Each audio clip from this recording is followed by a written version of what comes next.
Hello, everyone, and welcome back to the Rose and Rubini podcast, Making Sense of This World.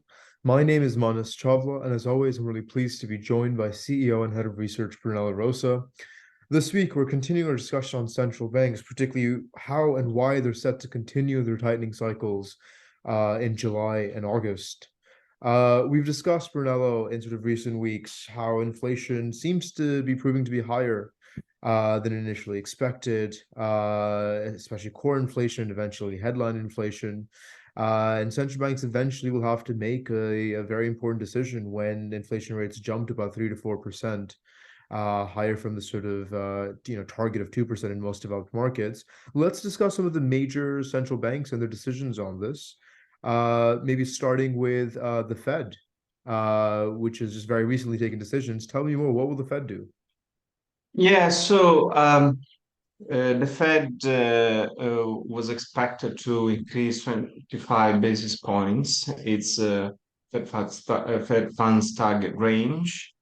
And then, of course, the big question is what is going to happen after the July rate increase.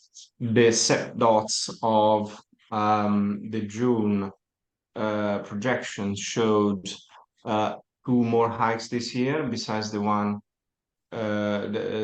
so one more besides the one in July. The question is whether the Fed will deliver that or not, and when. Would it be September? If that's the case, that could be very aggressive. Could that be in November? That would be more paced, or perhaps it will not occur at all. In any case, the Fed is the one that has started earlier than everybody else. March 2022 increased rates a lot. So, and inflation has come down quite significantly. So the Fed is not that far from the objectives. All right. And then on Thursday, it'll be the ECB's turn. Are their decisions going to be similar to the Fed's? Yeah, the ECB also has to increase rates. A well-telegraphed 25 basis point increase. And again, the question is what is going to happen afterwards. Most likely, there's going to be another one in September, and then after that is open question. But we wouldn't be surprised if the ECB slots another 25 basis point increase by the end of the year. So to bring the deposit rates to 4%.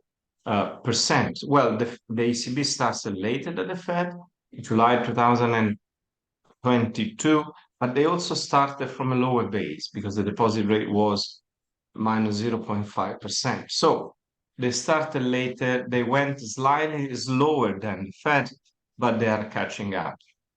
Right, right. And the Bank of Japan, Japan's always been an outlier, but recently sort of catching up more to the mainstream. Its inflation has been higher. How will the Bank of Japan respond?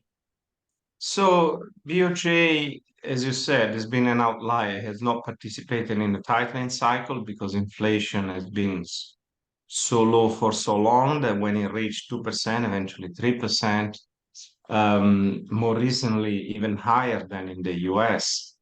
Policymakers were not totally convinced that it would remain at that level on a sustained basis. Actually, they believe it might actually start coming down again, which is the nightmare. So they are very prudent before unwinding some of their key policies to keep monetary accommodation going, and in particular the YCC yield curve control policy. The market does expect the BOJ to do something already in July, but in our view, nothing will happen, or at most something very marginal and cosmetic. Potentially, there may be a change in language by which they start saying that something will occur at a later stage, but this later stage, in our view, is not earlier than January 2024. And then lastly, we turn to the Bank of England. We saw a bit of a surprise increase last month. How will they follow up on that this month? The Bank of England is the central bank with the greatest difficulties, as we know. The inflation rate is way too high, 8.8%. 7% until recently, and that caused the 50 basis point increase in June that was not expected, because instead of falling from 8.7 to 8.4, it remains steady.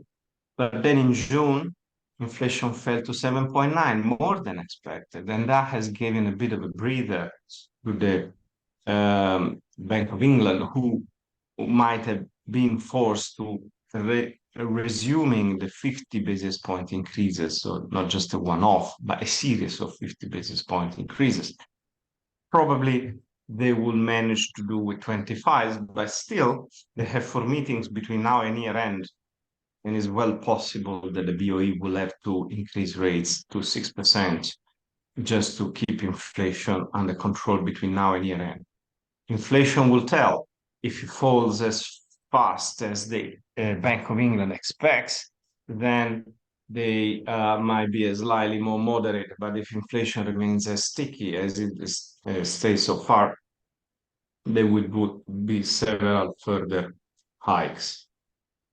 Absolutely, and as important as the rate increases are, it's also what's equally important is the market's response to all of this. And so the central banks are also going to be very keen on maintaining very consistent messaging, possibly suggesting that rates will be high for longer, perhaps than initially expected, to make sure that inflation can be tamed in the sort of short to medium term and doesn't become a long-term runaway issue. So as always, Brunel, thank you so much for your time and insight. Thank you very much. Until next time.